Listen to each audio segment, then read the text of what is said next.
I'm Mike Searcy, co-founder of the Snowbird Nation Real Estate Group, brokered by EXP.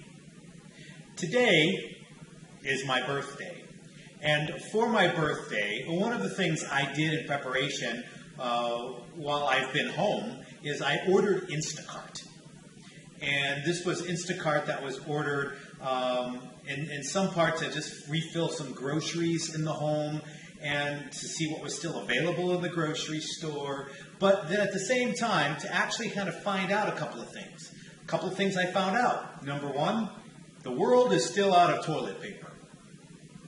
Number two, as well as toilet paper, one of the other things that seems to have gone off the shelves very, very quickly is alcohol. Go figure. At any rate, one of the things that I wanted to do, especially since those of you are all buying all kinds of alcohol, I wanted to do a basic recipe. And this is due to a shout out specifically to my friend Vanessa, who gave me the idea specifically for the mimosa. And we want to talk today about the mimosa. Now, for some of you who may know me and a little bit about my history, I used to own a bartending school in Miami many, many years ago. And to that end, I'm going to talk a little bit about one of breakfast's finest drinks, or brunch, or as the case may be. And so, the mimosa. Typically, the mimosa can be done, and is often done, with very chilled ingredients. So, the ingredients such as champagne, which is what often is thought about in terms of a mimosa here in the United States, but it needn't have to be.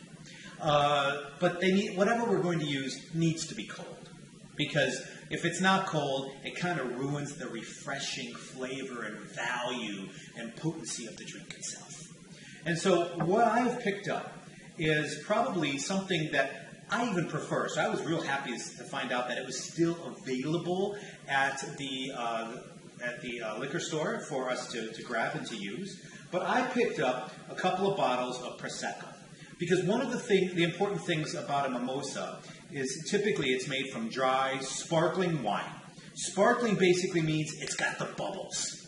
And so champagne, of course, is the one that most people think about in terms of kind of a white, dry, and bubbles type of wine. But in the age of the hard cider population and popularity and trend, like White Claw and Truly and things like this, we're going to go ahead and look at a couple of variations on the mimosa. So, one of the first things, a couple things we need to think about. First off, champagne flutes are the best. Why? Because they are very singular and narrow. And what that allows, when we do a champagne flute, it allows the bubbles to stay more concentrated and not just dissipate and then become flat sooner. So, one of the things we always want to think about is we want to pour the sparkling wine or the dry wine first. And so we tip the glass, of course, and we're going to go ahead and fill this about halfway. Now, one of the interesting things about working with wine, and we should always pour the wine first because of the bubbles. If we pour the wine in second, we have a greater chance that when we put any other juice or other mixer in here, it's just going to bubble over and cause a bit of a mess. And so we want to be very careful that we pour the wine in first, the Prosecco in first, and then we're going to go ahead and do that. Now, your traditional mimosa is going to have the champagne or the white wine, or in this case, the Prosecco, poured first. Now, usually it's a 50-50. This is what we typically talk about in terms of taste. Now, as a bartender, a previous bartender myself, one of the things that I've always noticed is when you order a mimosa, it can be a wide variety of strength and flavor. If you want it sweeter, put more juice. If you want it a little bit more potent, put more wine. So my suggestion is always to start with about a 50-50 split and then kind of work it back and forth to your taste. So a true mimosa is going to have the champagne or the dry sparkling wine, and then we're going to go ahead and add some orange juice into it first.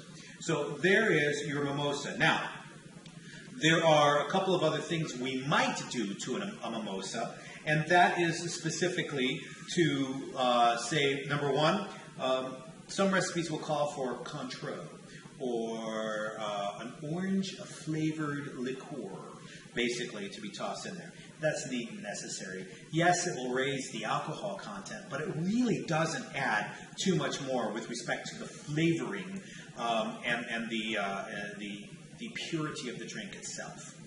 This by itself will be very refreshing and just really enjoyable. And that's good. Don't stir it. You'll, again, mess up all the bubbles. But the pouring of the juice into the white wine itself will certainly do just that. It's going to mix it as it goes. So there's no stirring necessary, and this really becomes a marvelous breakfast, brunch, refreshing, hot summer day kind of drink.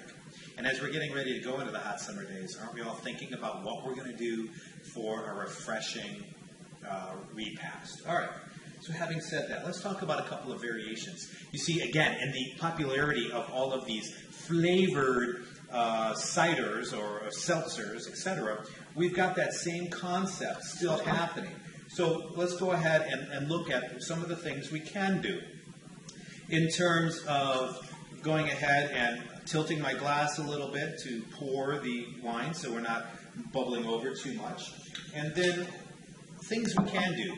I can take, for example, pear nectar. And the pear nectar, which I got on delivery with Instacart as well, but the pear nectar itself will add just a completely different buzz and feel to the mimosa.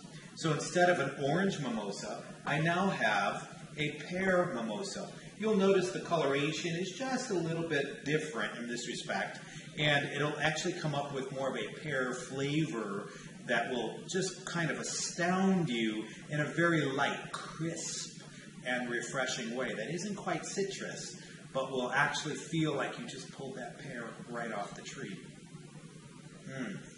That's delicious. And so that pear right off the tree, again, it's got to be chilled, it's got to be cold, and it'll just go down just so refreshing and beautifully. And so we've got the pear mimosa here. Now, lots of people will try and garnish this, and that's okay, you can try. And they'll garnish it with, a little bit of orange rind or a little bit of fruit slice or something like this, and you can do it.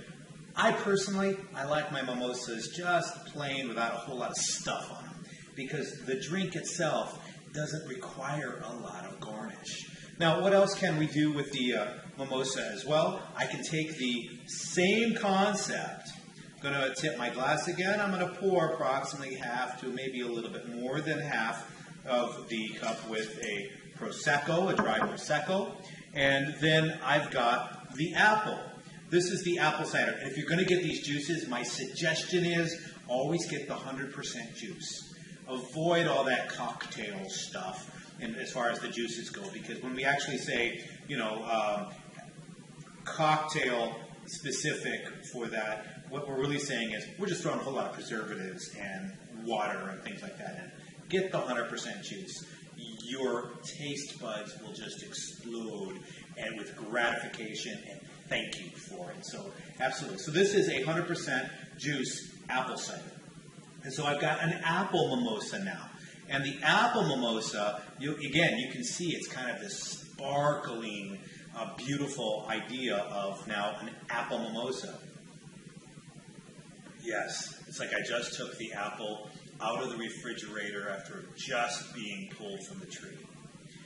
Beautiful, refreshing, and it's very light. So we have an apple mimosa. The other one I want to do today is, again, same concept, is I'm going to go ahead and pour the mimosa here with the Prosecco. And for those of you that are into the real serious juice, the cranberry blackberry juice. Now, I actually asked for straight cranberry on the Instacart. They were all out of cranberry juice. So they actually substituted this with a cranberry blackberry. But as long as it still said 100% juice, I was all in. So I thought we're going to go ahead and have to try this one. So this is one I haven't actually tried in terms of putting the mimosa together, but it's going to wind up being a little bit of a blackberry, cranberry mimosa now. That's going to be very interesting because that cranberry, along with the blackberry, should give it a little bit of tang and just kind of a bit of tartness to it, which, depending upon your flavor and your taste, this ought to be really, really tasty.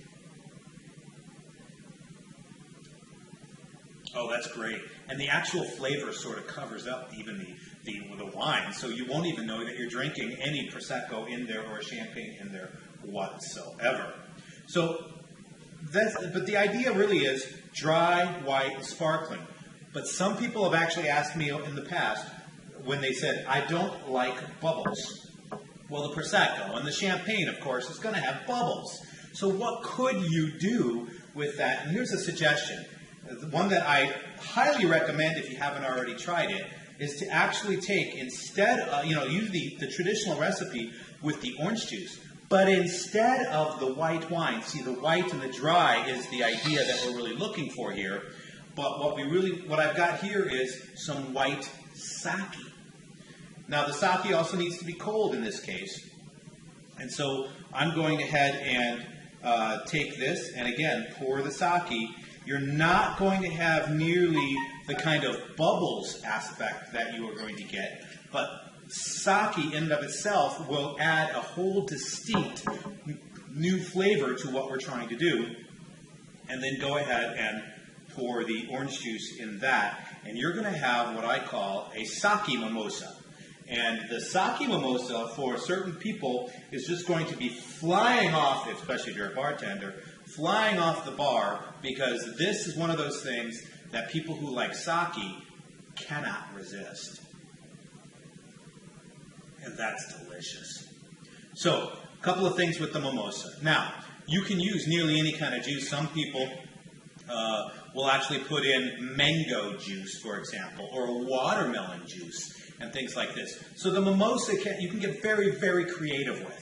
And don't knock that aspect of things. So, for my birthday today, a shout out to Venetia about giving me the idea specifically to do variations on the mimosa. So if this is something that you're interested in, please go ahead, and I got all of this delivered through Instacart. So if you're stuck at home, Instacart will deliver just these things. Hey, thanks so much. If you need anything for real estate or anything else, just let us know here, Mike at snowbirdnation.us. Everyone be well.